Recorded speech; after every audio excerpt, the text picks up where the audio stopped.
Your name again, Miss Ashok. Is it Ashaki. Ashaki? Miss Ashaki, Miss Ashaki. You just go down and hit share your screen. You should be able to share. Okay, let's see. All right, that should work. There we go. Let's do that. Okay. So we got that. All right. What else do we need, Morgan? That's it. Yeah. It's 4:01. I'm gonna start the music and everything. Okay.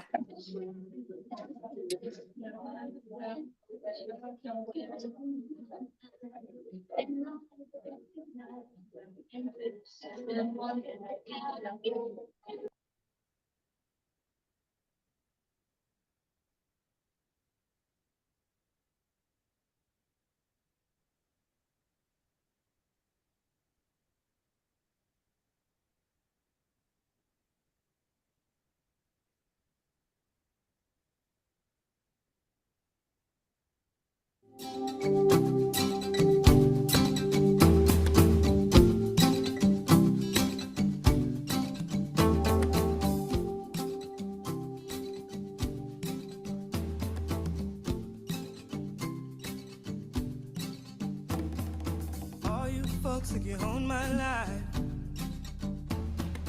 you never made a sacrifice. Demons there on my trail, standing at the crossroads of hell. I look to the left, I look to the right, hands that grab me on every side.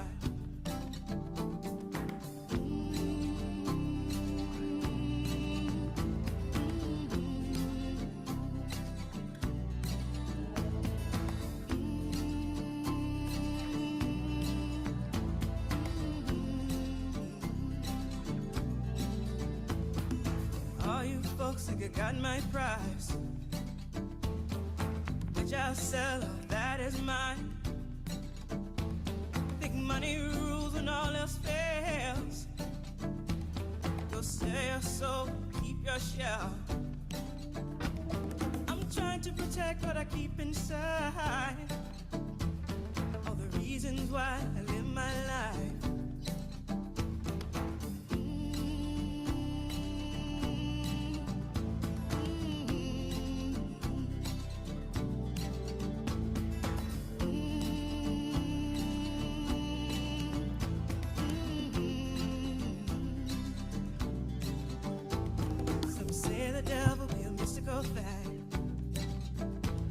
I say the devil, he walking mad. He a fool, he a liar, conjuring a thief. Try to tell you what you want, try to tell you what you need.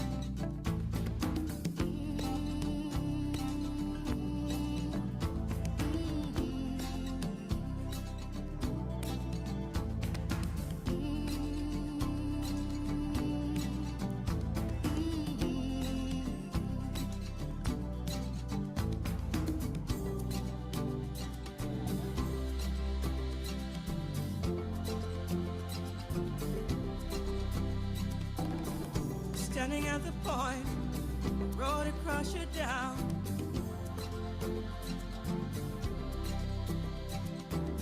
What is at your back? Which way do you turn? Who will come find you first?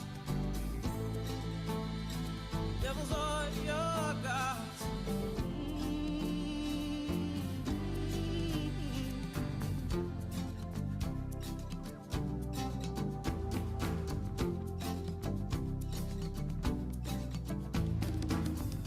Folks think you run my life, I should be willing to compromise. Say all you demons go back to hell. Save my soul, save myself.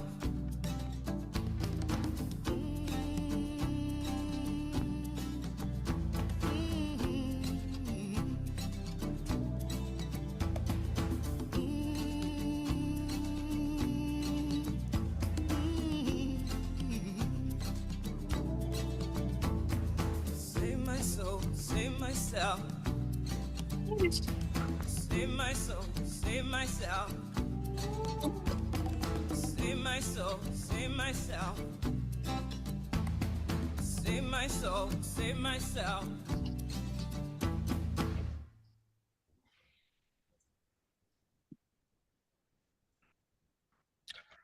Good afternoon and welcome.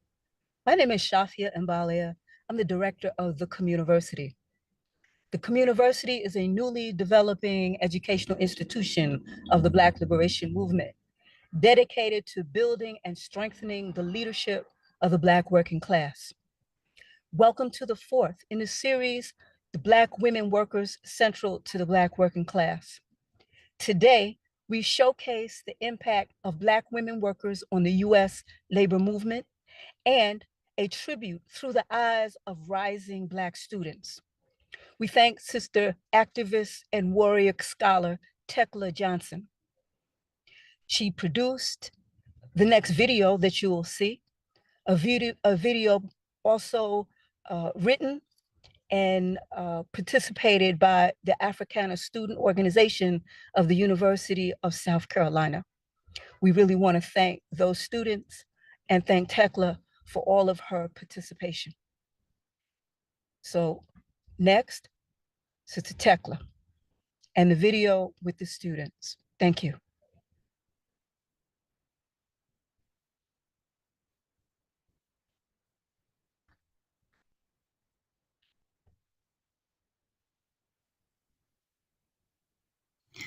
Good evening and welcome to the Black Women Labor Leadership Passing the Torch program.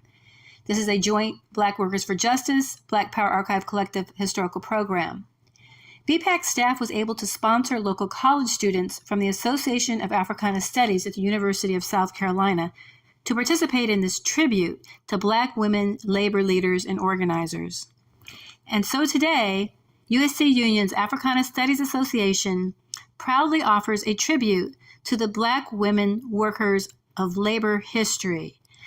These young women today will present a brief historical overview of Black women workers' initiatives and organizing genius against those who would exploit their labor and impoverish their families, especially in the Carolinas and Georgia. Here today is Safia Mbalia of Communiversity and the Black Workers for Justice Women's Commission with firsthand history. And so, ASA Club members will present information and discussion of the sanitation worker strike of Rocky Mount, the 1945 Charleston Cigar Factory strike, the Atlanta Washerwomen's 1881 strike, the Tobacco Workers Local 22 strike in Winston-Salem, North Carolina, and the formation of BWFJ, Black Workers for Justice and Women's Commission out of Rocky Mount, North Carolina. There will also be discussion later in the evening of the undergarment workers strike. Again, that will be out after the video. We'll do it again. Assalamu alaikum, sister. Walaikum salam to love. Thank you, sister. Thank you so much for doing all the work you do in the community. And I just wanted to ask you to talk about just what Black Workers for Justice have meant to you, why you've been a member, and what you think some of the most important things that you think people should know, especially the women, in terms of the Women's Commission, and also young people should know about what sisters have been doing in the struggle. Wow. It's a lot. What Black Workers for Justice means to me.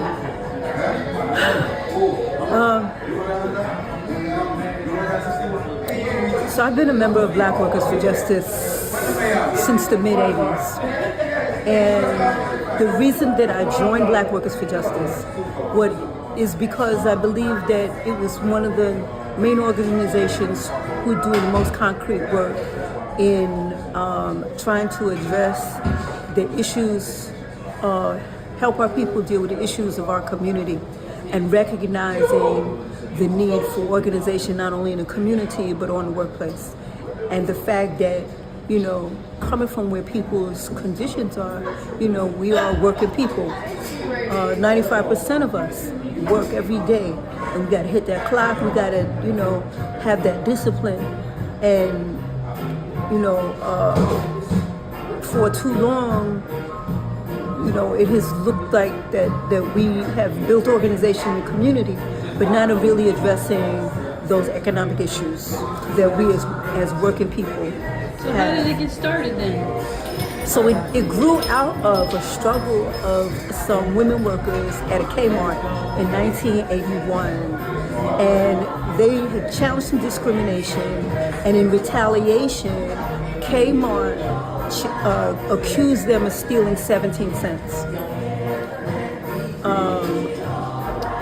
At any rate, they had gone to their pastor, and the pastor heard about this brother that was working in legal services, who was also an organizer.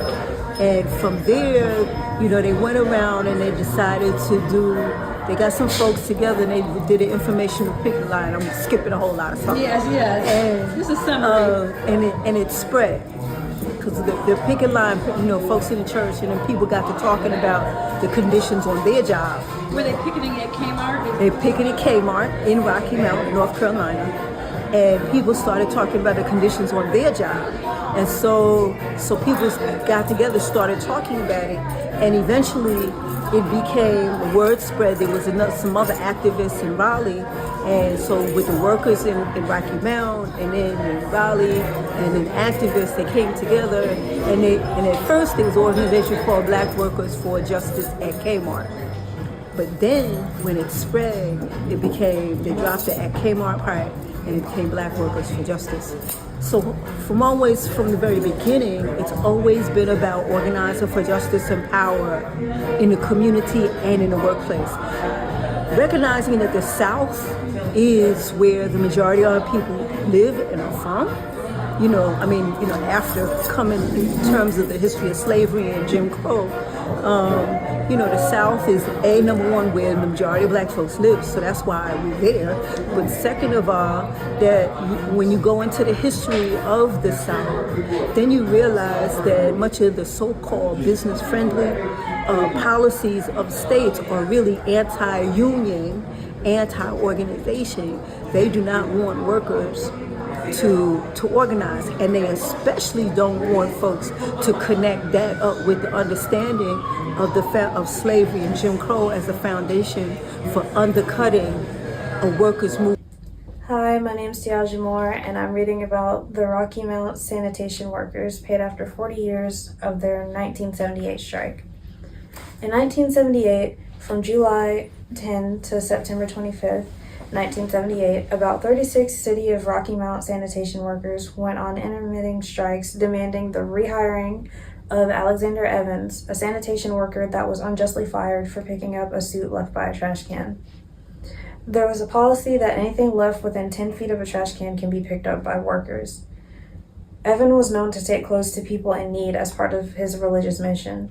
A week before being fired, there was an article in the Rocky Mountain newspaper honoring Evans for caring for the poor. These workers were not unionized, but decided to come together and meet with the city manager to provide support. The city prosecuted Evans in court and was defeated, but the city wouldn't rehire Evans, so the workers went on strike again. There is an important history of Black community and labor struggle in Rocky Mountain that shaped the political climate that led to the Rocky Mountain City Council passing a resolution in October 2018 apologizing to the sanitation workers for the actions of the 1978 City Council. The erection of a highway marker in the city in October 2018, recognizing the 1978 strike, and in November 2019, the City Council voted unanimously to pay the 36 workers and their families, if no longer living, $1,000 each. The hourly wages were $3.15 an hour, or $126 a week. This amount is based on 1 week's pay, doubled with interest. This situation is a form of restorative justice. The 1978 strike took place during a period when Rocky Mountain had an at-large electoral system that denied citizens the right to elect council members from the wards they live in. This gave the city's white majority at the time the ability to elect all representatives to the city council and appoint heads of all departments. In 1978, there was only one Black city councilman. Evans and Naomi Green, a leader of the welfare rights organization and strong supporter of the strike, began pointing out in meetings that the lack of black political representation on the council denied a level of black political power and deny equal rights to black communities and black workers. This represented the beginning of a turning for the struggle of black political power in Rocky Mountain. In 1981, Black Workers for Justice was formed out of a struggle against racial discrimination at Kmart against 3 black women workers. This struggle built worker and community support. Alexander Evans became the first chairperson of the Rocky Mountain chapter of BWFJ in 1982. In 1983, 3 BWFJ members and 2 members of the local welfare rights organization became plaintiffs of a voting rights lawsuit that challenged and defeated the Rocky Mountain at-large voting system. By the mid-1990s, when the city became a black majority, 4 blacks were elected to the council. This history and the connection of the struggles and their political meaning was researched, developed, and presented through educational forums by the Phoenix Historical Society. The Society is a worker and community-based institution led by a leader of the Carolina Auto and Aerospace Workers Union, a division of the NC Public Service Workers Union, UE Local 150, that BWFJ members helped to organize in 1990. Today, USC Union's graduating class of the ASA Africana Studies Association proudly offer a tribute to the Black women workers' history of labor struggle. Presenting a brief historical overview of Black women workers' initiatives, organizing genius, and fighting back against capital and industry who would exploit their labor, impoverish their families, and attempt to divide what should have been a sisterhood of women workers among the low-income laborers of the Carolinas and Georgia. ASA Club members will present information and discussion of the 1945 Charleston Cigar Factory strike, the Atlanta Washerwoman 1881 strike, the North Carolina Undergarment Workers, Tobacco Workers Local 22 strike in Winston-Salem, and BWFJ, Black Workers of Justice Women's Commission out of Rocky Mountain, North Carolina. The cigar factory at 701 East Space Street in Charleston, South Carolina was built in The cigar factory at 701 East Space Street in Charleston, South Carolina was built in 1882. Originally a cotton textile mill, the structure was purchased by the American Tobacco Company, ATC, in 1903 and used as a cigar factory for the next 89 years. Over 1,300 employees worked at the site in a single day, rolling and packaging cigars. The large number of African American men and women workers were paid less than white workers and denied health care. Then, with African American women in the leadership, 1,000 cigar factory employees began striking on October 22, 1945. As members of the local chapters of the Food, Tobacco, Agriculture, and Allied Workers, FTA, Union and Congress of Industrial Organizations, CIO, the Charleston protesters joined fellow striking workers from Philadelphia, Pennsylvania, and Trenton, New Jersey, in a national strike against the American Tobacco Company. Lucille Simmons dedicated herself to the strike, leading fellow protesters in songs to keep up their fellow workers' spirits. One of Simmons' favorites was "We Shall Overcome," and the tune would be picked up by the Civil Rights a decade later. Simmons and her comrades in Charleston demanded the right to unionize to end racial discrimination in the plant and demanded a wage increase of 25 cents per hour. After 5 months, in March of 1946, the American Tobacco Company agreed to raise wages by 8 cents and to end restrictions on African Americans from skilled work. Atlanta's washerwomen strike. In Atlanta, Georgia, just 20 years after the outlawing of American slavery, Black laundry workers went on strike. These thousands of women united and organized themselves, demanding respect, higher wages, and control of their own industry. It began during the summer of 1881. These African American women garment cleaners confronted Atlanta's political elite and individual employers, striking and threatening to call a general strike of all Atlanta's Black workers. The reason for strike included low compensation for work that was very difficult and dangerous. In the 1880s, Atlanta's water and sewer filtration systems were not complete. The city lacked sanitation employees, and trash was apparent in city streets. These women made soap from lion starch as black workers were underpaid. Meanwhile, the city advertised cheap labor, drawing northern capitalists to the area who were assured that workers could be exploited for maximum economic profit.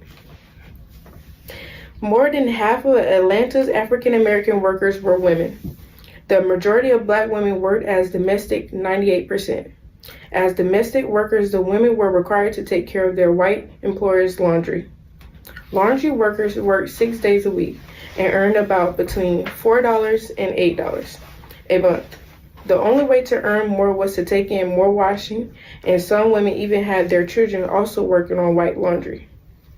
The first day consisted of carrying gallons of water from wells or water hydrants and would then boil the clothes. Black families dried their white neighbors' laundry outside when the weather permitted, but when it rained, had to hang the clothes inside of their houses. Their work began on Monday, and workers delivered the cloths to their white employers on Saturday. One laundry worker named Sarah Hill reported that she cooked for her family and ironed by multitasking. Despite the backbreaking nature of the work, the pay was not enough to feed the family.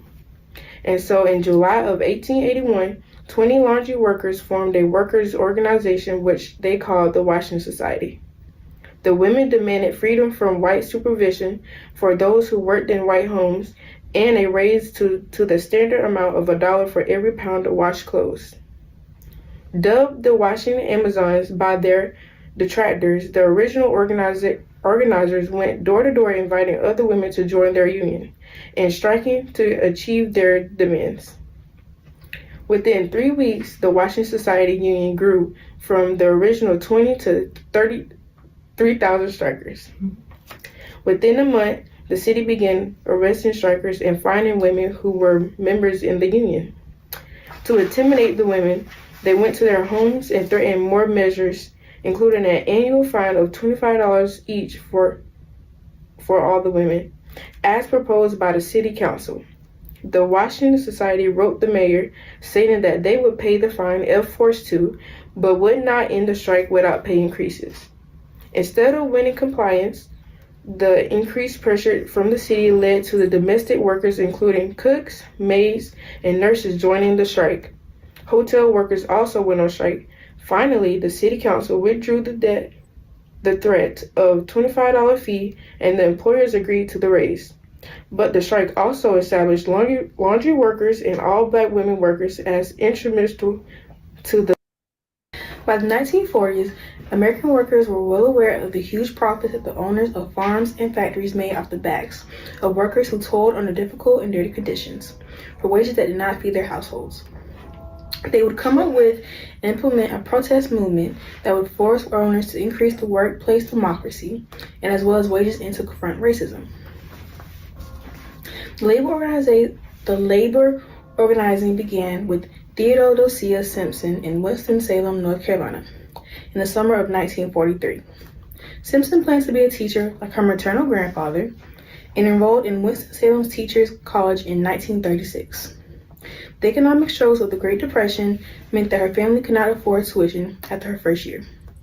She planned she had to leave school and work, like most of her peers in the R.J. Reynolds tobacco. Simpson joined the workers at Plant 65 in Stemmery. At the time, the R.J. Reynolds Company was the largest tobacco manufacturing facility in the world. Located on Chestnut Street between 1st and 3rd, most of the women in the steaming department were African American women. The women would hold the leaves in the machine to remove the stems. Simpson knew most of everyone in the plant, and one day noticed a woman co-worker near her was sick. A woman fell behind in her work.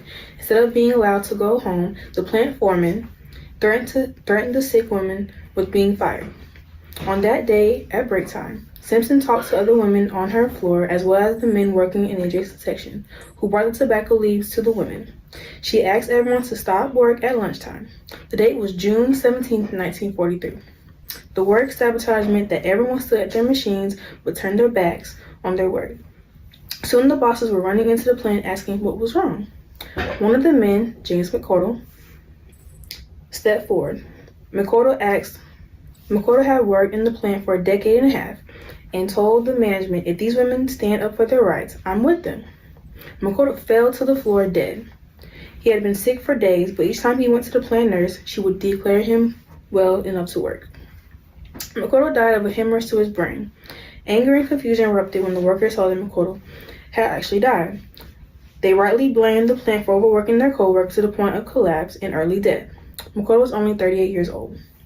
Now, 200 women joined the strike, pending a mortem of grievances. The list included the bosses standing over the workers with whips in their hands, people having to work while sick, paid so low they could not afford a proper diet for their families, and basic respect for the foreman. Another issue is the work speed up that the plant had recently ordered, in which the workers simply could not keep up with without tremendous strain. Over the next 7 years, Winston-Salem workers, along with the Local 22, led the workers' movement. Dubbed the Southern Front of a network of labor unions and civil rights activists, these workers saw the labor movement in gaining rights for Southern Black people as the unfinished business of the emancipation. Their allies included a few hundred white workers in those factories, much of the rest of the Black population in the city, and an assortment of activists from around the state and nation. A collective bargaining agreement was reached on June 7, 1947, increasing workers' salaries and improving working conditions. However, in 1950, a National Labor Relations Board ruling stripped the union of its last rights to represent workers. Nonetheless, the Southern tobacco workers had modeled anti-racial grassroots activism as they had allowed white allies into their movement. In both form and function, the Southern workers' agenda reappeared at the pinnacle of the civil rights movements and Southern workers' strike. Pinnacle of the civil rights movement and the sanitation workers' strike addressed by Dr. Martin Luther King Jr. at the very apex of civil rights career and life. Now, other plants heard of the strike at Plant 65 and vowed to join their fellow workers. The night shift at Plant 12 met the strikers at shift change. The evening shift made the tobacco into cigarettes, but now Plant 8 and 256, led by Velma Hopkins, a TWOC, meaning Tobacco Workers Organizing Committee, member, helped to spread consumers around the strike. That evening, the African American community met and requested support of the churches. Simpson and Javina McClendon were among those selected as spokespersons of the movement. The two went to the union office and met with the UCAPAWA, meaning United Cannery, Agricultural, Packing, and Allied Workers of America, organizers William Derry and Frank Hargrove. Despite the no strike during the wartime pledge taken by the CEO, Congress on Industrial Organizations, the union support the strike. The Lorry Mill Strike of 1929. The industrial workers of the world did see some success in 1912 during the Lawrence Textile Strike. After emancipation, thousands of African American women and men went to work in textile mills. One of North Carolina's most famous labor movements, the Lorry Mill Strike of 1928, occurred in the textile industry. In the first 3 decades of the 20th century, North Carolina was one of the largest producers of textiles in the country. Extremely poor wages and horrendous working conditions of workers were the norm across the textile plants. As if it had created enough havoc in the lives of enslaved men and women in the Americas, cotton hung around as king in the South. Surviving the new century of World War I created demands for bandages, uniforms, tents, and other items. In North Carolinians spun cotton into fabric, working long hours in difficult conditions while profits went to owners and workers got non-living wages. In spite, textile mills in the Carolinas offer the only work in some towns. Workers began to organize in Gastonia, North Carolina, and began calling for a strike. After 5 workers were fired for attending a union rally. The Lorry Mill in Gastonia was a predominantly white shop and one of the largest cotton mills in the South, employing about 5,000 people.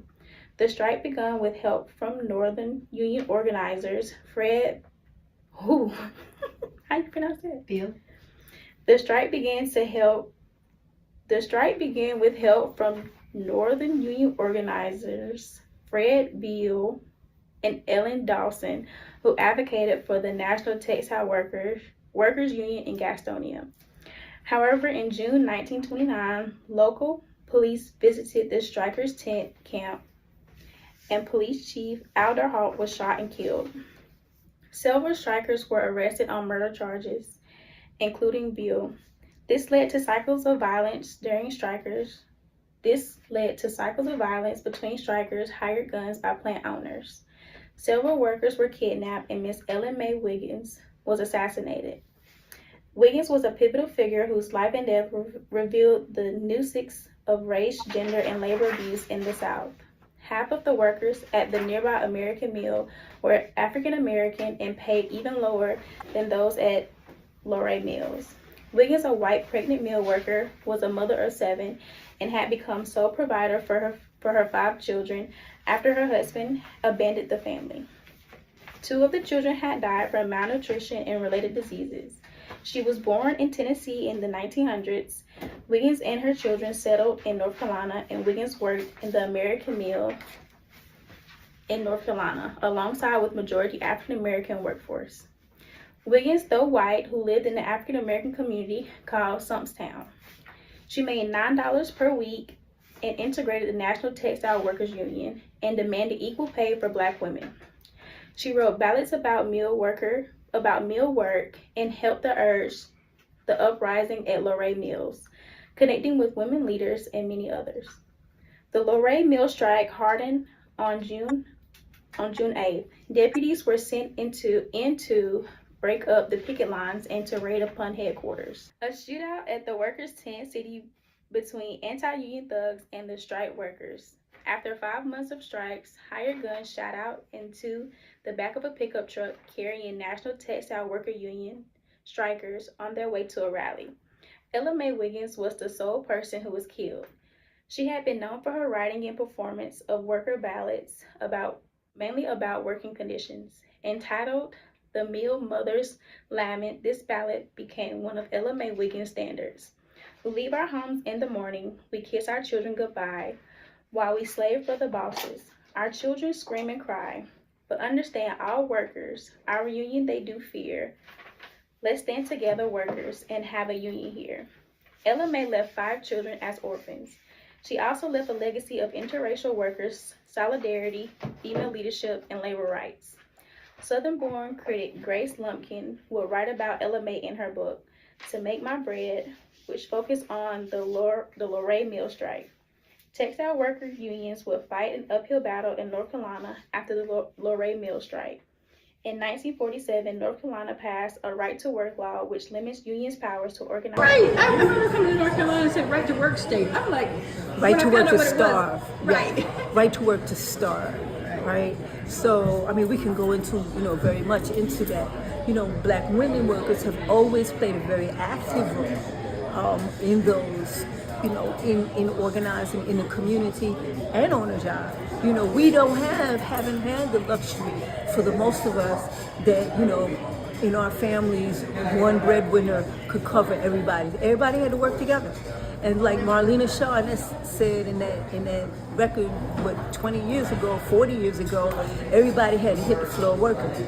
Everybody had a job. And so we always been about working together. But many times, Black women workers, we don't get the kind of recognition, in terms of the roles, the foundational roles that we have played in those movements, both in labor as well as in the union. So can you tell me a couple of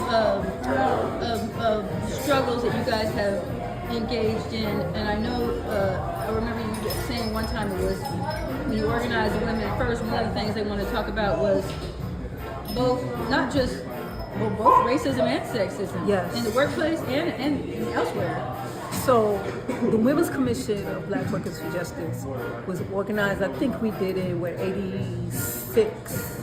It came into existence. And one of the things, on one hand, it was about addressing the question of sexism, patriarchy, in the movement and in the organization. But how do we increase and support the activism, the leadership of women workers, both in the campaigns that BWFJ was part of, but we also kind of grounded ourselves in organizing with women, ourselves. And so we did a campaign working with women at a plant called Rocky Mount Undergarment, which dealt with women's undergarments, and they had a plant in Rocky Mount and they had a plant in Haiti. And they were really, a lot of speed up. There was sexual harassment. Supervisors would, try to threaten women and try to take them back in the back and then tell them, well, if you were in Haiti, I'd have my way with you. I'd just get you fired. And, those kinds of things. And then it was a privately owned company. And one day the owner came in and said, that pension that you had, well, you had it. You don't have it anymore. And come to find out, I think it was a member of the family had lost gambling money and it was used to pay off their gambling debts. And that was kind of one of the spurs that helped that campaign of women workers organizing in that plan. So that's kind of like one thing. So you were doing intersectionality before people knew what that even was. Yeah, before. Yeah, we didn't know. We didn't use that term, but we did it. So we used to hold these things called speak outs. They were worker speak outs, but we also did women's speak outs. And we would usually, many times we did them, like definitely on International Women's Day. And I remember one of the first ones that we did, and we wanted to talk about stuff on the job. And the women came in and they wanted to talk about domestic violence. They wanted to talk about abuse and sexual harassment at home and in the community, about stuff happening in church, about stuff happening at home. And so we had to backpedal and okay, let's circle up and let's try to figure out how do we begin to talk about that and expose that in the community. So that's some of the kinds of work that we're doing. And so part of this, we're doing this campaign, educational campaign now, right? Where on one hand it's a series of webinars that holds up our history and of activism, our role in labor history, but also what we're doing now. And then we have an analysis that includes not just our situation as women, but how it intersects as us as workers and as part of an oppressed nation of people, right? Excellent. And then we match that with leadership and confidence building sessions with union women. And so we're going to have meetings and women in the union. This is a joint campaign with the North Carolina Public Service Workers Union, UE, United Electrical Workers, Local 150, as well as the BWFJ Women's Commission. So it's the Communiversity, it's the Women's Commission, and it's UE. So the union has endorsed the campaign. The whole union has endorsed it wholeheartedly. So we've met a couple of times with the executive board, and they're really excited. The sisters have put out their own flyer, reaching out to new women. So we are very excited about this. Now, one of the things that we're doing with, of course, in your education piece is trying to bring in the younger generation of adults. What would you say you would want them to know, if you had just to concisely say what they needed to know about what the women have done in the past? What has been the primary focus? I would say, first of all, have a conversation with your mom and your grandma. Ask them about what they went through to put food on the table. What did they go through at work? What kind of job did they have, right? How do they uphold their dignity? And, and were they ever part of, organized, way, and however informal, to address situations that they were confronting? I think that that's one thing of us knowing our own history, because we have a history of struggle as women, as people, right, that sometimes we don't pass on because we just take it very lightly, right? One of the young women today, after going to the International African American Museum, said, which I was surprised she got this message, I was a little disheartened. She said, wow, I just feel like we haven't gotten very far as a people. I said, what do you mean? She says, it seems like we're still dealing with the same kind of oppression that they were dealing with back then, which was a profound statement, but I almost felt like it was a little crushing. And So I'm trying to, figure out how do we give them that, what spirit food? Spirit food, our movement is like a river. And the river always flows. That water, there's a power and a force in that river always flowing. And there are different currents that take boats, and ships and tree branches, right? And I think that we hand it one generation to the next. The key part is that we give each other the lessons of standing on each other's shoulders, right? And I think it's the responsibility of the elders to pass it on, the young to ask, right? And to demand to know that history and to take the baton. And for those few seconds that we're running together, right? There's a time where you're running and you're in sync. And that's how we have to run like this, and then they have to run. They got to take it up. They got to take the study. They got to take the discipline, right? Build the organization and build the movement, and they can do that. And it's not going to look like what it was, but there will be principles that they will take on, and they'll take it, further. And that's what we want for them. That's beautiful, profound, and true. And I thank you so much for sitting down. I know we need to talk much more, but I thank you for those words of wisdom and also the knowledge of the history of Black women workers for justice and the Women's Commissions on today. So thank you so much. No, thank you, Tekla, for all this time and all the work that you've done and having us and hosting this. Thank you. Thank you. Thank you so much for your attention. We envisioned this part of the program to be Black women labor leadership passing the torch, and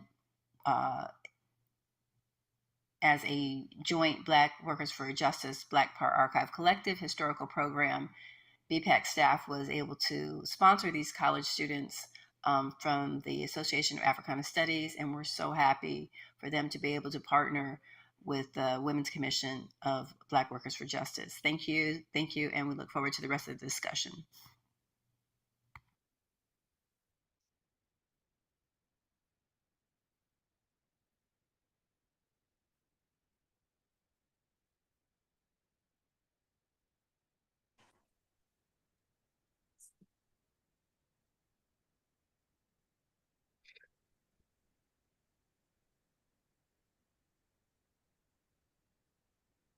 Okay. Go ahead. Oh, very good. Thank you, Morgan. I was going to jump in and speak from.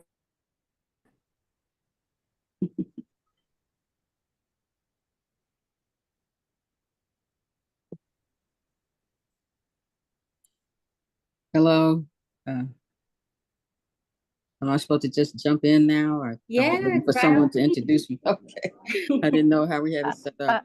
I can say a word. Ashaki Benta, of course, is with the Women's Commission and Black Workers for Justice, and also firsthand knowledge of many of the things that have happened and gone on in terms of the women's movement in North Carolina, but has specific knowledge that we couldn't find any research on the undergarment strike. And so we're so grateful for you being willing to talk today. So thank you. Let me jump off. All right, thank you very much, sisters, and I appreciate all of the young people looking into the history of women workers and how they've struggled over the years. I think that was a wonderful thing to do, and I feel especially touched by the last comment that was made, that after going to the African American History Museum, the sister saying it doesn't seem like we made much progress, and that was such a profound statement. Not quite true, but it has a truth in it that's very, very important. And that is, we need to take a different look at our situation here as African American people in the United States, and what direction do we go in now to address our questions of liberation. So that was pretty wonderful. I'm going to share my screen because I was asked to talk a little bit about the whole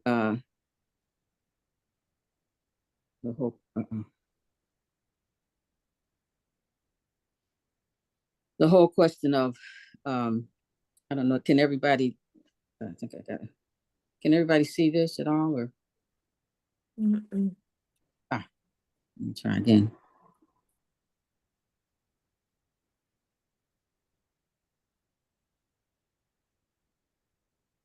Hit that green button, then hit that blue button after you hit the green one.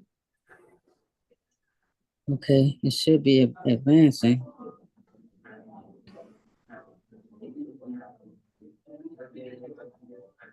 I don't see it quite yet, but if you hit the green button, you should have, there should be a three things come up. See if you can hit the middle one that says multiple share. I don't have any of that on my screen. We just looked at it earlier. Everything was there. Let's just try it again. Tamisha or Morgan, can you guide? Yeah, sure thing. So at the very bottom of your screen, are you on a laptop, a desktop? I'm on an iPad. Okay. Do you have a button that says share? Yeah, I hit Okay. share, and it should have, on my screen, I can see everything that I'm trying to show you guys. But you're not seeing it yet. Right. So after you hit share, do you get options for different screens or different application windows? Yeah, and I've gone down to the album that I wanted to show everybody. And I hit on it, and I can see it, but I still don't think you guys can see it. Well, Right. that's okay. What I'm You can talk saying us is through. that Yeah, if if it you're doesn't work, sharing it as an application, you might want to share it as like a screen or an application. So if you tried it sharing it as a screen, potentially try and share it as an application. When we tried this earlier, can you guys see it? Sophia texted and she said, just go on and talk about it. We don't have to see it as long as you can see it and just walk us through it. We can send it out later. Co-host? Okay. Does she have to be a co-host to share? Yeah, I think we did make me a co-host earlier. Is that right? We did try to do that. You're not listed as a co-host now. Okay. Well, let me talk a little bit. I'm so sorry you can't see these slides that I pulled up. But at any rate,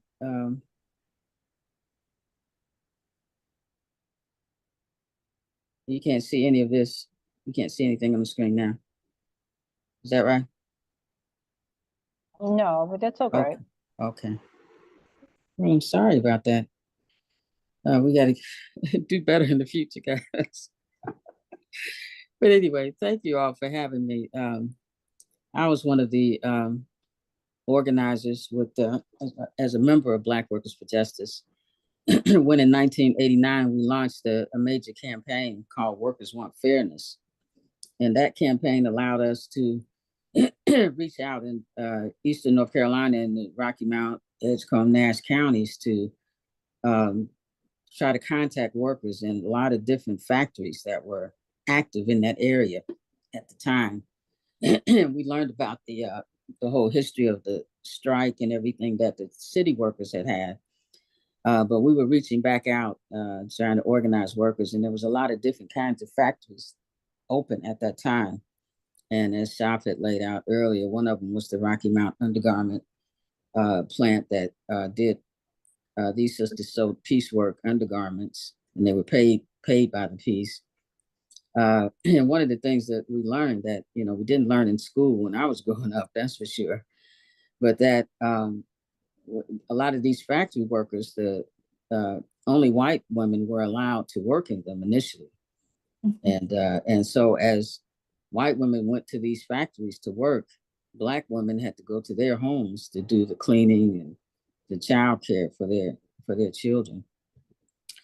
And it was just it was something surprising to me, when we first learned about that. And when one of the key workers that we were able to get in touch with at this plant became a part of that movement, that was some of the history that she brought, to our attention. So as she talked a little bit about the history, and she had been working there about 25 or 30 years by the time we met. And so this Workers Want Fairness campaign allowed us to leaflet a lot of plants in the Rocky Mount area, 10, 12 plants at a time, And so you're talking about thousands of workers really in the area. And so we were reaching hundreds. And we called for a meeting, we leafleted and called for a meeting of workers from all of these various plants to come to a church. And we would talk about some of the conditions. At that time, most Black workers had no knowledge of unions.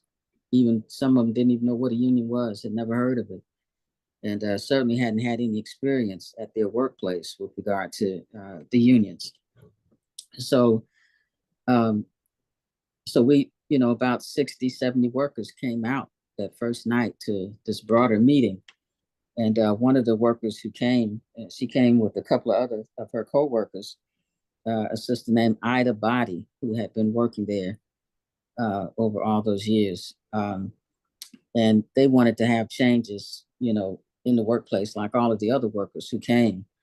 So the Workers Want Fairness campaign allowed us to set up organizing committees in all of these factories and to begin to address issues on the shop floor that a lot of these workers were confronted with at the time. So, it was a very important and successful campaign as we began to educate workers about what their rights are on the job. And we began talking about, the kinds of working conditions that they experienced. And the Black Workers for Justice Women's Commission had started this program of speak outs. So we expanded that into general Black Workers for Justice meetings, and we held speak outs with workers coming from all the different plants and talking about their conditions. We established a community center, Abner Berry Freedom Library and Workers Center, as a safe space and institution for Black workers that would allow them to have a place to come to meet and to, gain ideas, to meet with each other and to talk, just an institution of the Black working class. And so Sister Ida Body and her co-workers began coming to those meetings. This factory had about, when we first started, maybe about between 300 and 400 workers. And I think it had been larger than that in the past. But at that time, in the late 80s, early 90s, there were still about 300 or so workers who worked there. And, they were, really being exploited by, pretty low pay with the peace work that they were doing, sexual harassment, with the low wages and, just, not being treated, the way that they should have been and not being able to have a real living wage for their families. So we organized there a few years and we brought in unions from the North, these different national unions, one being the steel workers, another being the UAW, the auto workers, and another being the Ladies and Garment Workers Union, which came to see if they could organize Rocky Mountain Undergarment. And our experiences have been that most of these union efforts were unsuccessful because the laws and the process by which you're able to organize a union is really stacked against the workers in favor of the companies and the bosses. Mm-hmm. So we had those campaigns. Some unions came. We had campaigns in the old way, what we call it, and we're still dealing with that today. And now our effort is to push people beyond, the dealing with those kind of, labor elections that they've had in the past, to move past that and begin to build and organize their own unions, and then to see if they should, organize independently or affiliate with one of the national unions, but to have a different process to establish the union. Is what we've learned over the years is that a lot of people want unions once they learn about them and see, how that changes the balance of power inside the workplace, where they have some legitimate say-so and some process to resolve problems and grievances and what have you, and safety issues and those kind of things on the job. So most people want to have a union, but by the time they get a chance to vote for one, they've gone through so much from the company threatening them that they're going to lose their jobs, they're going to close the plant down, just all kind of, just real pressure on the workers to say no. And then people become fearful, of course, that, we can't afford to lose our jobs. And so a lot of these elections are unsuccessful even to today. And so the labor movement has really dropped in its membership. Only about maybe 6% of all workers in this country in the private sector are organized. And it's about in the public sector, like city workers and things like that, it's about 30% nationwide. But these are very, very low averages. So in the rock, we had, different kinds of plants. And so Rocky Mountain Undergarment being one of the ones, and we decided to try a creative approach, what we called a community observed election, so that the workers themselves could just vote and see if a union was something that they wanted or not. And that, they could begin to function, even if not recognized as a union, by taking up grievances, taking up issues, meeting with the bosses, and trying to address things. And so we set up that kind of process at Rocky Mount Undergarment. The International Ladies and Garment Workers that came in and spent some time trying to get them, to organize and to hold an election, but they were unsuccessful at doing that. So that's when we set up this community observed election. And I had some photos of that in the mix here to show you. So we set up a table outside of the plant door, and we had a few workers from other factories to come out and staff that table for us. And so as workers were going into the factory, and this is what we had photos of, they could stop at this table and vote. Did they want a union or not? And so they vote and then they go in. So about a good 100 workers stopped at that table and voted. And they voted, it was about 90% of them, 89, 90 people out of the 100 that voted yes, they wanted the union at Rocky Mount Undergarment. So it was, it was shocking.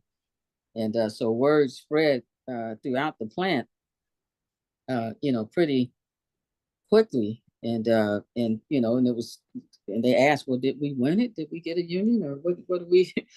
And so we let the word go in. Yes, you voted, about 90 out of 100 people or so voted yes, they wanted the union. And so we established the union there in Rocky Mount Undergarment. And we had lawyers that were working with us, and they sent a letter to the company and let them know that we had established the Rocky Mount Undergarment Workers Union, and that they would be, we would have various representatives, to work with them.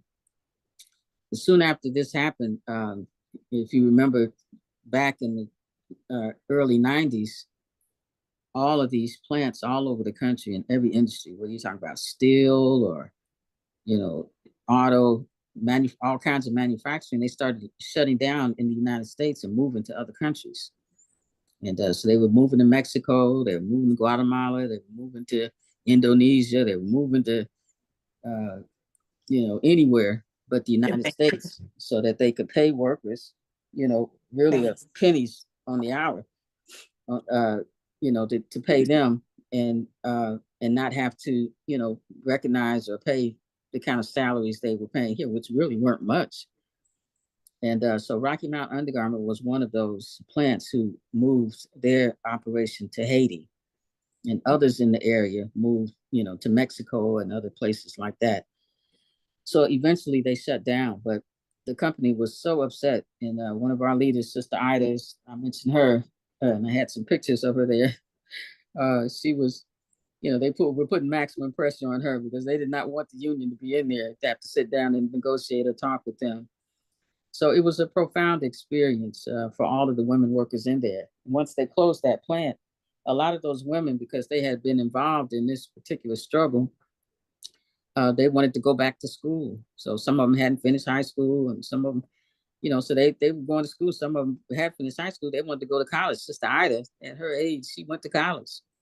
And so she enrolled in college.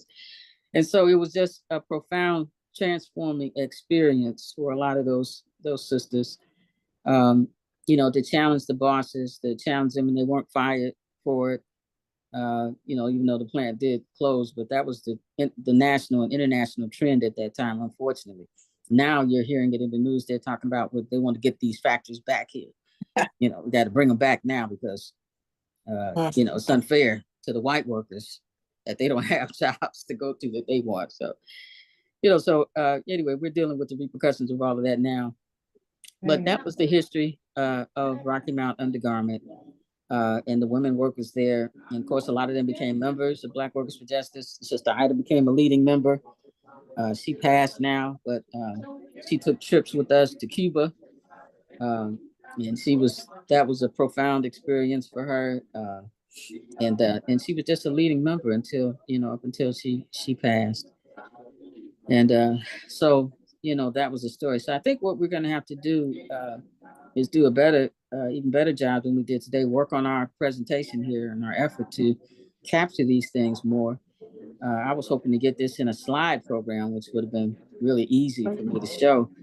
But we got so many things going on at once here. I just didn't have time to get the slides in there. So I just want to, can you hear me, sister? Yes, I can. Excuse me. Go ahead, sister. No, I didn't mean to cut you off. I just wanted to say that even in spite of the slides, having this firsthand knowledge and experience of organizing within the plant in a way that was successful is priceless.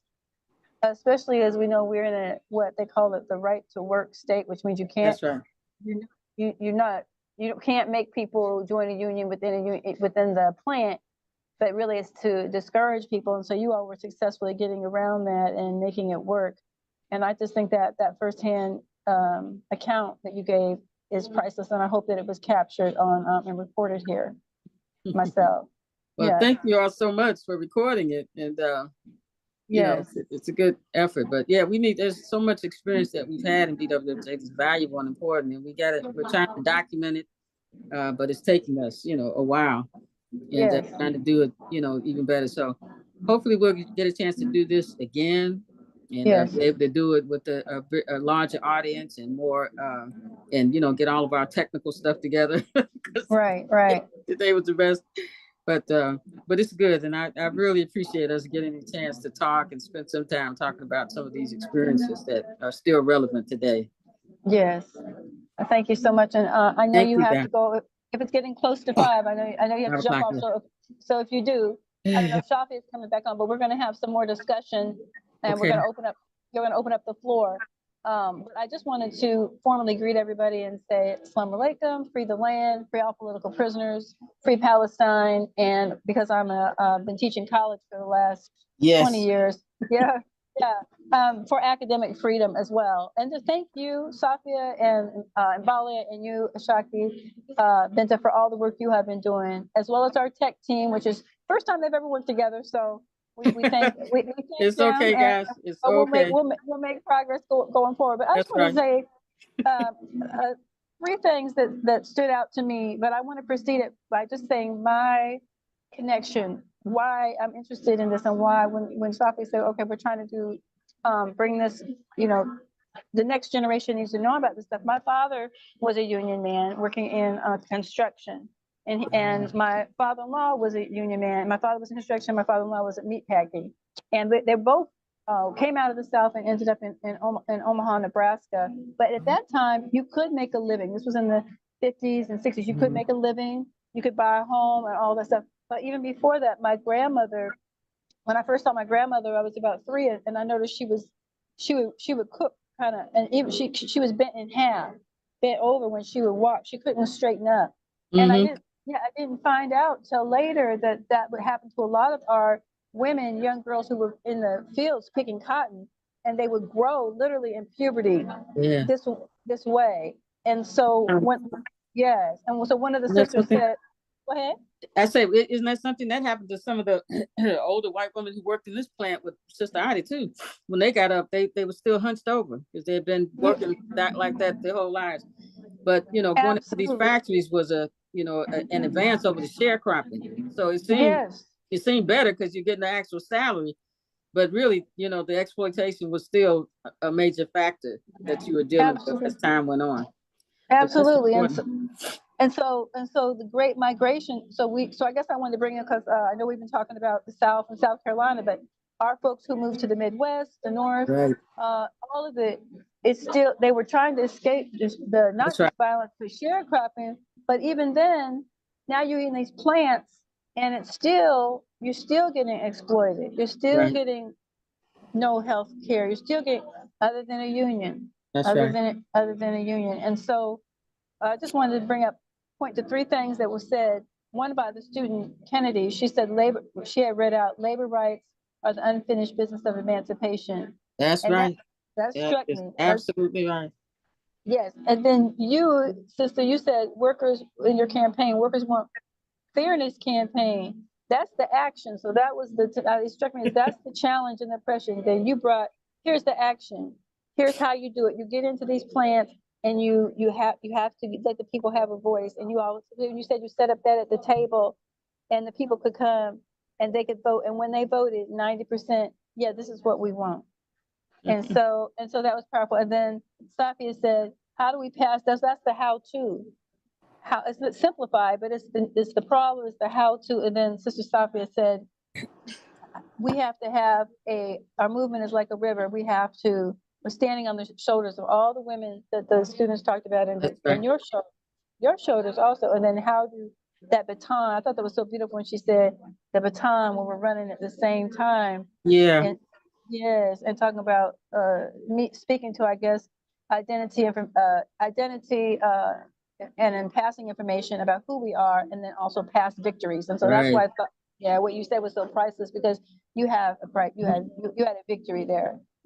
You know, and I love that Shop said, now I'll make this my last comment, but the other thing that Shop said that was so moving, when you asked her what advice she would give to the young people who are learning about these struggles, and she said, you know, I would talk to your mother and your grandmother first and see what their experience was. I thought that was fantastic. Yes. Wonderful, wonderful answer there. And you had learned so much just from that, you know, because I didn't think about that when I was coming up, you know, ask my mother. I mean, I did know about her situation, but I didn't get to ask my grandmother. I think she was ironing people's clothes and stuff. But anyway, you know, so that was wonderful, and that was so important. So we sure would like it if anyone else can comment who has had some of these experiences or comments or questions. Just want to open up the floor then.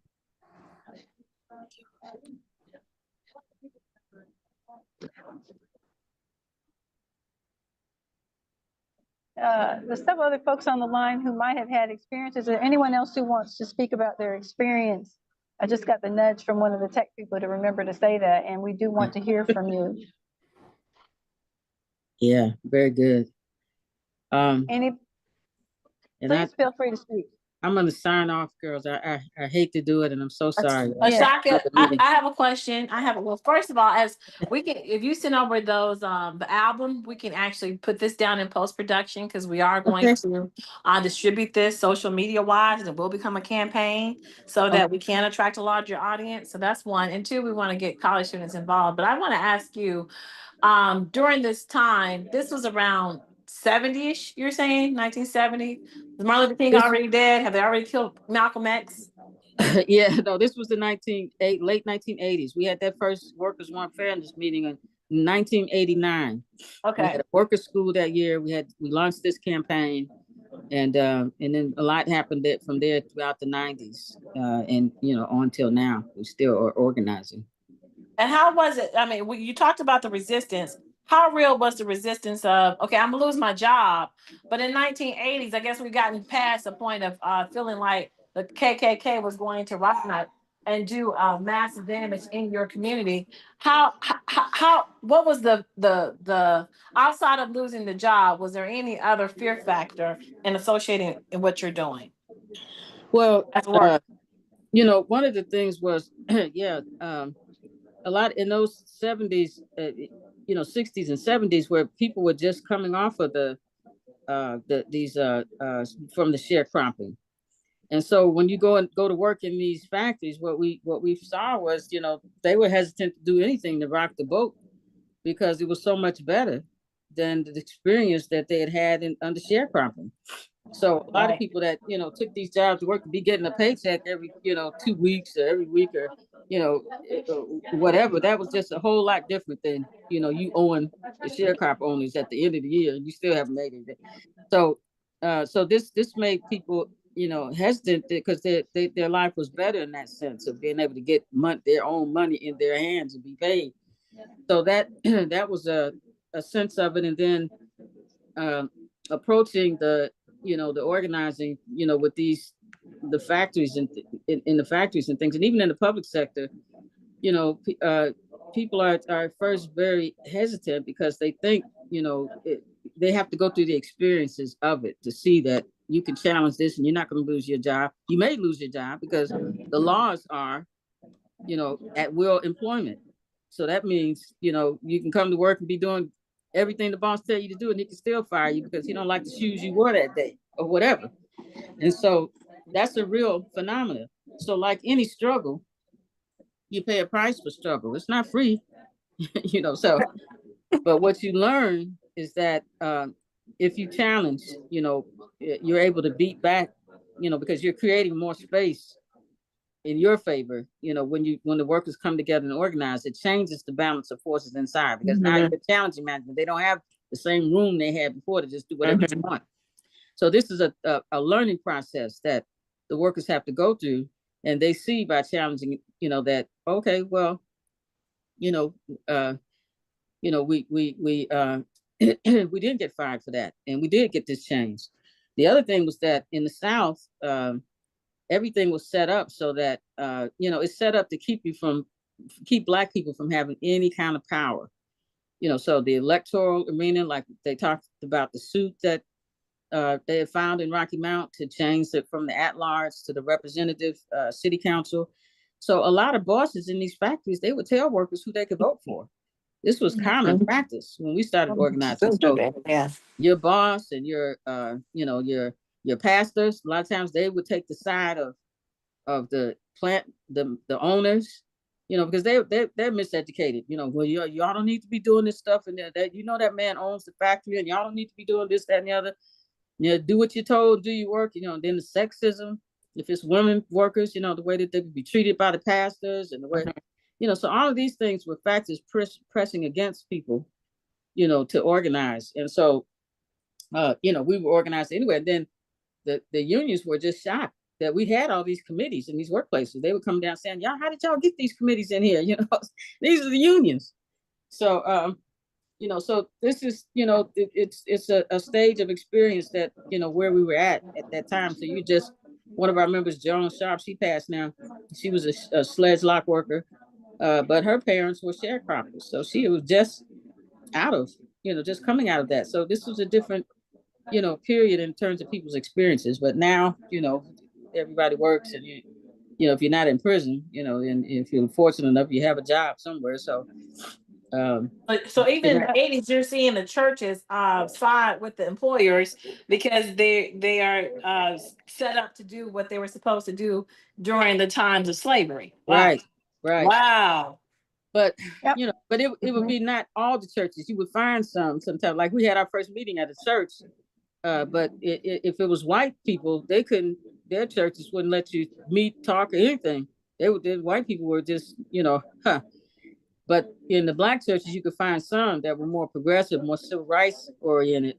And so they would allow meetings to take place in the church, so that the white people would have to come over to the Black community if they wanted to be a part of any kind of effort to change things at work, because their whole community was shut down around that. We don't want unions. We ain't gonna have no meetings here, and you can't do this to the boss, blah, blah, blah. So they had to come to the Black community, to be a part of meetings and organizing. So all of these things were factors at that time that we were dealing with, but people did learn over time. I just wanted to say that another value of this project for the students is that they peeled back a sort of a layer. It's not, they said we didn't have time to show it this time, but they had about a 20-minute discussion after they each did the presentation. And I said, what impact did this have on you? And they said the same things other students said. They said, well, really, it's still the same in the small town. They're in Union, South Carolina, and some other towns around the Carolinas. And they said, it's really kind of the same in the towns. I said, well, what happens when people speak up? You said they don't want to hear it. One student said they can't even comprehend what we're talking about the white business owners. They can't even comprehend what we're talking about. Another student said they don't want to hear what we had to say about it. And so I guess what another value I thought I felt from this is that the students already actually knew. For example, I had one student whose whole family still works on a plantation, a cotton plantation. And even though a lot of it is indoors, they still doing the work that the whole family is still working in the same with the same sort of lack of ability to get off work, the control and all that. So I appreciate this for getting the discussion going. And I'm hoping that the young people will take this video, but especially their next one where they're discussing how does this impact them directly, and what have they learned, so that they can take it into movements. So this movements. next year, we're hoping to be able to speak to students, all across the South, particularly, our Black young people, because in the universities, particularly where a lot of Black students go, whether it's community college or, NC, HC, the Black historical Black colleges, HBCUs, they're oriented away from the working class. They're being told they orienting them like, it's something wrong with being part of the working class. You want to get out to the middle class and be this and be that. And so we want to begin talking with students about reorienting themselves in terms of dealing with power and the fight for justice, how important the workplace is and how important the working class is, because that's the majority of our people. That's your parents, that's your grandparents, so, and that's what you're going to be when you come out. Right. You're not more than likely going to own a business. A few may, but the vast majority won't be able to do it. They're going to have to get a job somewhere. So we got to organize for power. And we're in a capitalist system. And so we have to be organized where we can impact the system that's oppressing us. And this is what we got. So we want to start really talking with students all over the South, and well, not just the South, but throughout the whole country, about the importance of understanding the Black working class. This is who you are. And it's not shame in that you're producing whatever everything that's going on in the country is being produced by you. Your parents and you and everybody else, regardless of race. So we want to change that paradigm and interest more young people in going into the workplace and helping to organize, to come out and get these jobs and confront the bosses. That's power. Very good. We don't have that now. So very good. Very good. Go. Thank you all so much. I hate to leave, but I'm keep running my mouth. There are comments in the chat, which I'm not able to see. I wonder, Morgan, can you read out the comments in the chat for us? Are you able to see those easily? And thank you. That was priceless. Thank you so much for all of that personal and experience and just profound organizing experience. Ashaki, thank you so much. Let's see. Forgive me if I pronounce your name incorrectly.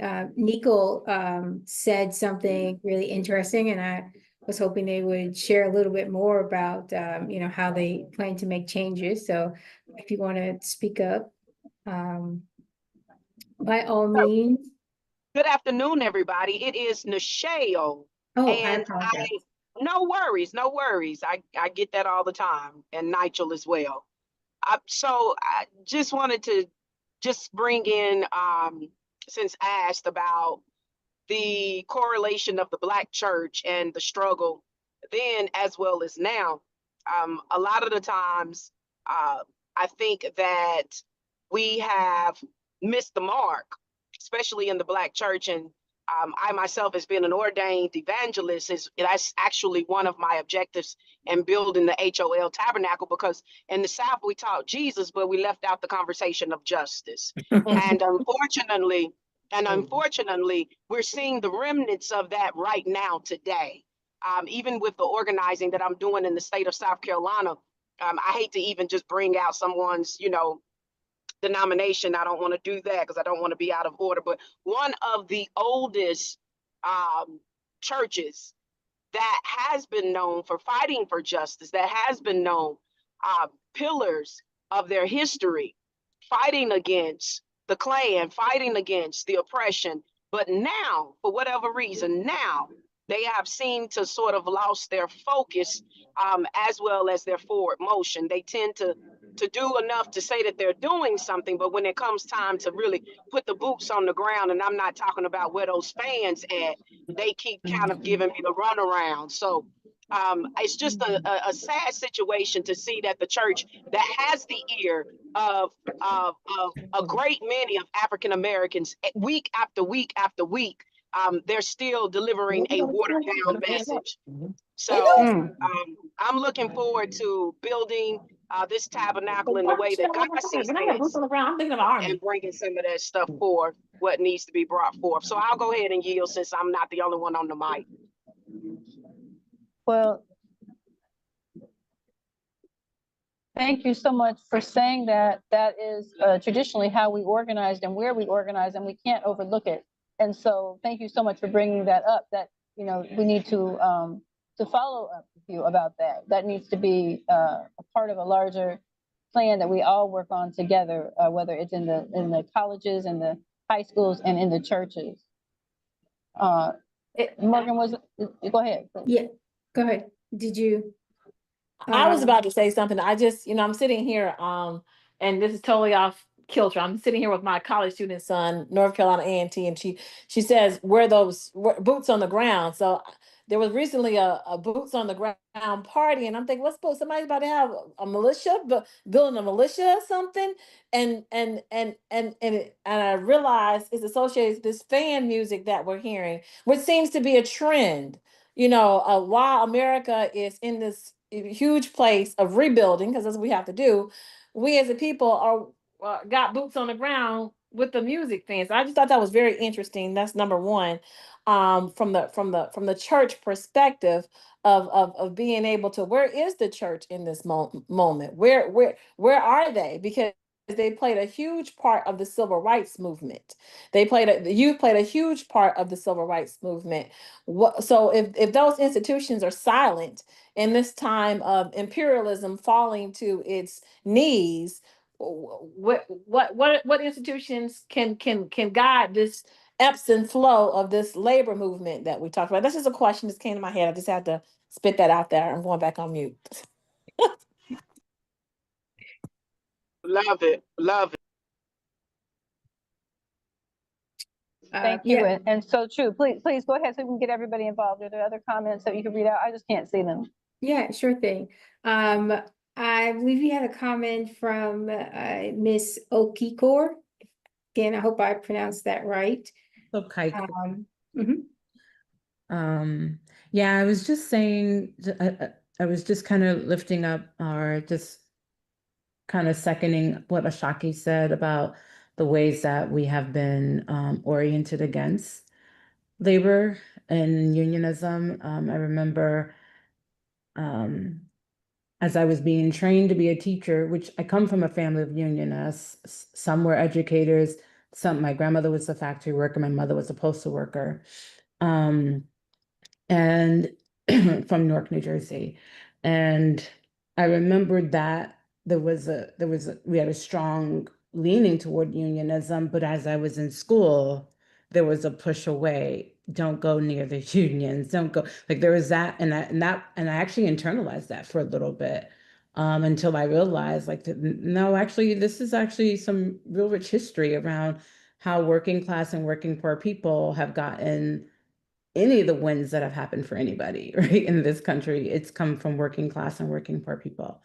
And then I've also seen, even within my union, as a teacher, as a classroom teacher, there was a push away from associating with other labor unions, right? So we considered ourselves a professional association, which was the wildest thing. It's like, no, we're all workers. And then, it was just a very interesting orientation within the labor movement as a classroom teacher, and the way we operated and the way we distance ourselves from the CWAs or the SEIUs, right? All the other labor movements that were happening, we weren't quite aligning as we probably should have.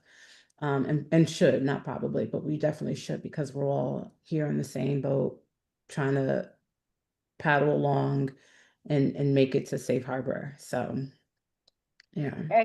Excellent, excellent. I taught in the classroom for 2 years, and I remember we had the union, but it was sort of like only people get to talk at the very top, and everybody else, and it's just we're going to get more money, which is fine. But yes, I agree with you. There was that subtle, you don't associate with other unions, and we don't see ourselves in the same way. And I should have recognized it, but I never did until you said that was intentional by design by somebody. So Right. thank you for that. Yeah. Okay, yeah, I was just about to ask if we felt that was as strategic, if you will, as all the other micro issues that, politics use to divide people, so.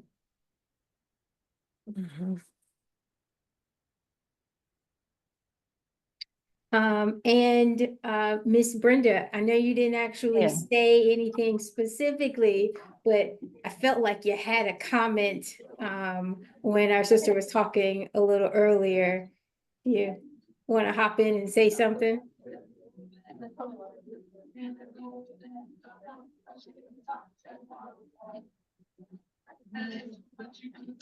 Okay, that's all good too. So we're gonna leave the floor open for just a moment. If anybody has anything else they want to share, stories, experiences. This is a really like great opportunity to kind of like give your perspective, your experience, something that,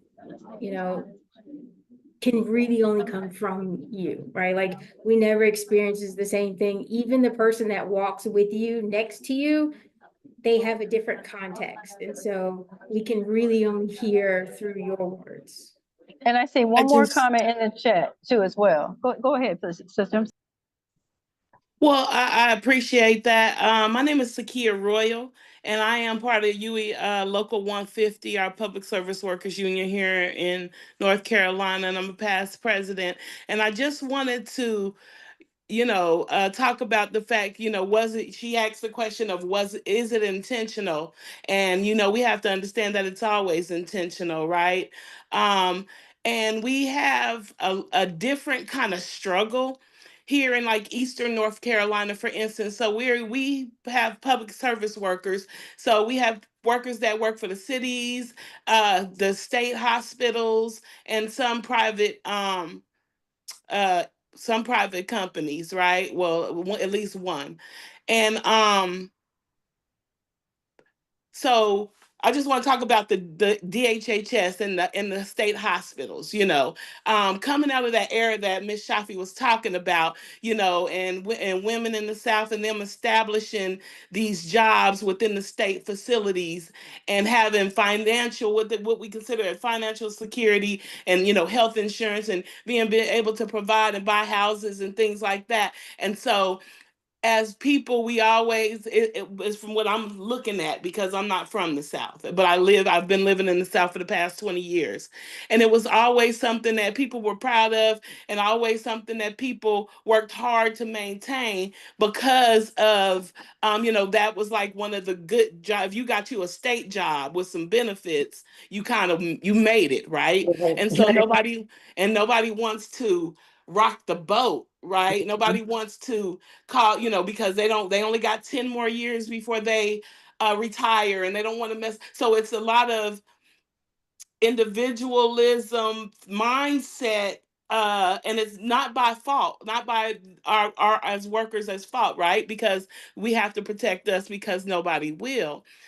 So coming, fast forward through these days that we had just, went through this big pandemic and everything, the workplace has kind of switched. The mindset has kind of switched. They've always, since I've been working in the state system, I see that, when trying to control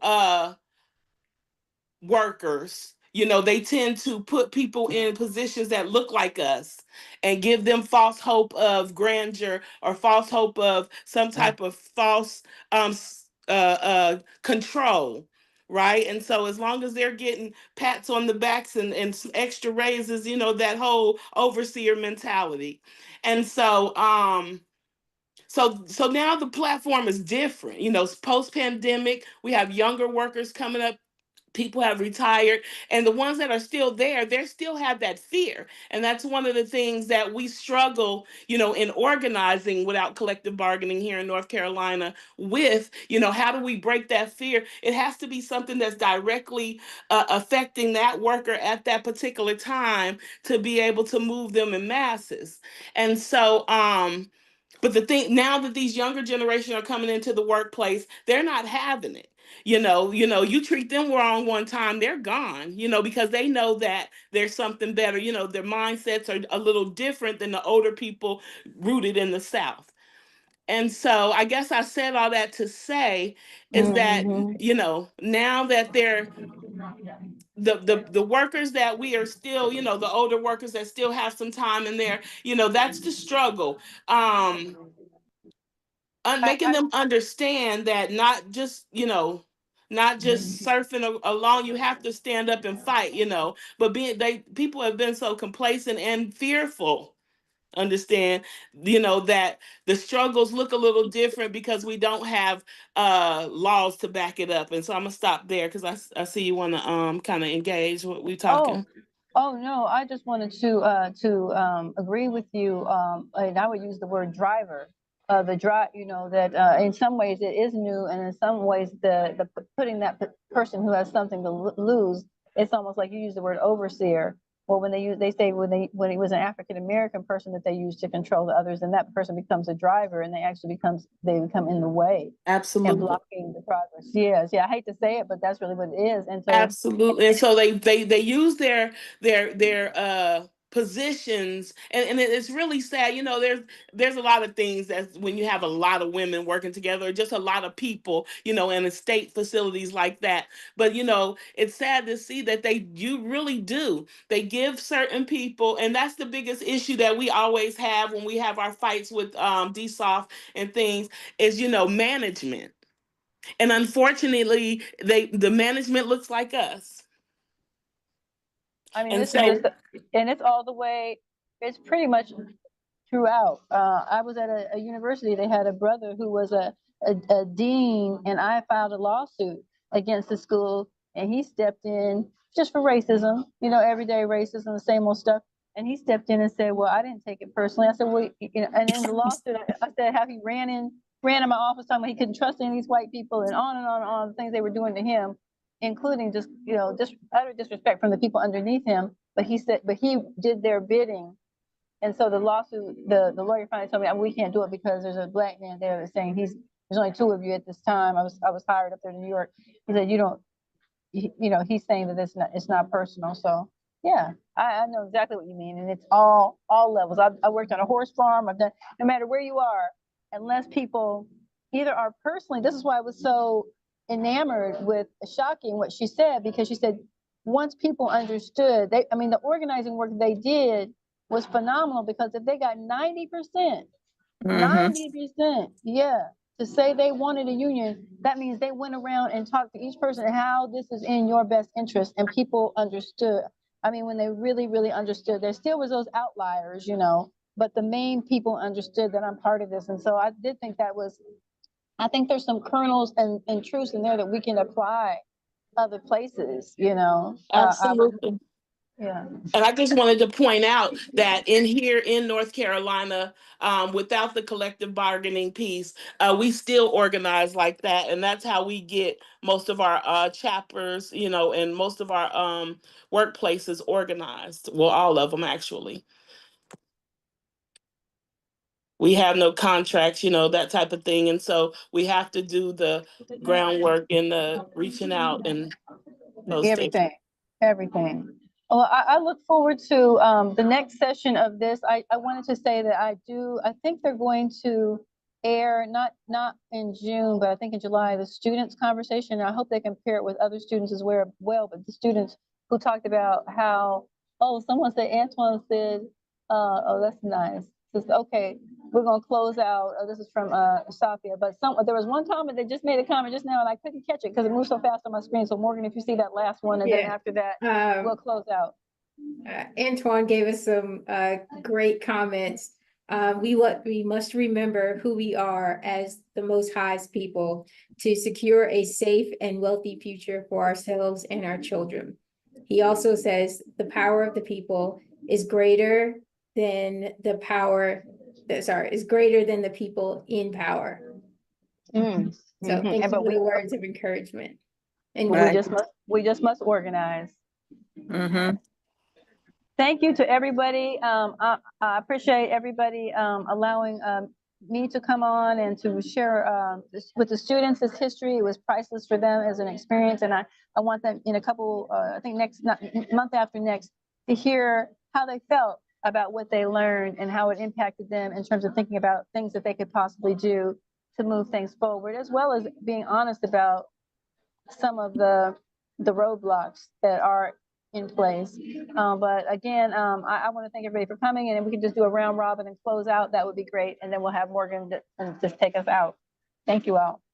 Anybody closing comments, please?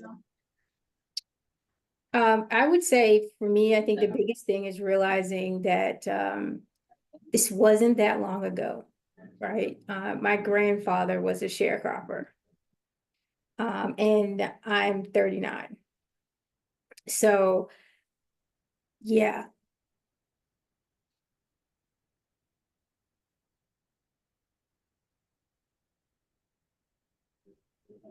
All right, everyone, we thank you. Anybody else have a comment, quick comment, close out? Organize, and I look forward to partnering with everybody and continue to partner with Sister Safia as we all move forward in community. Thank you again. Thank you. Thank you.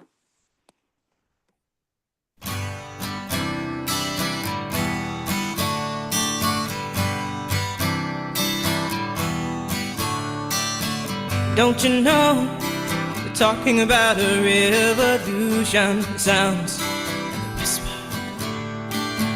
Don't you know, we're talking about a revolution. It sounds like a whisper. While they're standing in the welfare lines, crying at the doorsteps of those armies of salvation, wasting time in the unemployment lines, sitting around waiting for a promotion. Don't you know, talking about a revolution. It sounds like a whisper. Poor people gonna rise up and get their share. Poor people gonna rise up and take what's theirs. Don't you know you better run, run, run, run, run, run, run, run, run, run, run, run. Oh, I said you better run, run, run, run, run, run, run, run, run, run, run, run. 'Cause finally the tables are starting to turn, talking about a revolution. 'Cause finally the tables are starting to turn, talking about a revolution. Oh no, talking about a revolution. Oh, while they're standing in the welfare lines, crying at the doorsteps of those armies of salvation, wasting time in the unemployment lines, sitting around waiting for a promotion. Don't you know, talking about a revolution. It sounds like a whisper. And finally the tables are starting to turn, talking about a revolution. Yes, finally the tables are starting to turn, talking about a revolution. Oh no, talking about a revolution. Oh no, talking about a revolution.